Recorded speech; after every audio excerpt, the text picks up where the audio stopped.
இப்போ பன்னீர் மேக்கர் சேல்ஸுக்கு கொண்டு வந்திருக்கேன். இது வந்து 1ஆம் நம்பர் பன்னீர் மேக்கர். இதில் வந்து 1.5 லிட்டர் பால் வந்து 1.5 லிட்டர் க்ரீன் கலர் ஆவின் பால் வந்து காய்ச்சி பன்னீர் செஞ்சு இதில் போட்டிங்கன்னா வந்து நல்லா செட் ஆகும். இது வந்து 1ஆம் நம்பரு.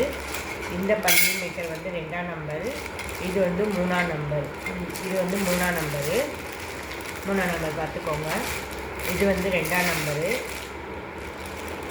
இது வந்து 1ஆம் நம்பர். இந்த 1ஆம் நம்பர் பன்னீர் மேக்கரில் வந்து 1.5 லிட்டர் க்ரீன் கலர் ஆவின் பால் காய்ச்சி நல்லா தீய வச்சு ஊற்றுறீங்கன்னா இது கரெக்டாக இருக்கும். இது கடையில் வாங்குகிற 200 ml 250 ml பேக்கெட் மாதிரி இருக்கும் பன்னீர். இது 1ஆம் நம்பர். இது 1.5 லிட்டர் போடலாம். இதில் வந்து 2 லிட்டர் கொஞ்சம் கூட போடலாம். இதில் வந்து 3 லிட்டர் இதில் வந்து 3 லிட்டர் பால் வந்து நல்லா காய்ச்சி திரிய வச்சு அதை வந்து பன்னீராக செய்யலாம்.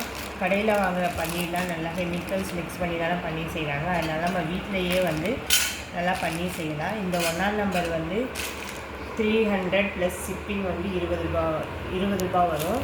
இது வந்து 2ஆம் நம்பர் வந்து 350 ப்ளஸ் ஷிப்பிங் வந்து 20 ரூபா வரும். இது வந்து 370. 3ஆம் நம்பர் வந்து 370 ப்ளஸ் ஷிப்பிங் வந்து 20 ரூபா வரும். பன்னீர் மேக்கர் யாருக்காவது வேணும்னா வாட்ஸ்அப் நம்பரில் கான்டாக்ட் பண்ணுங்கள். தேங்க்யூ.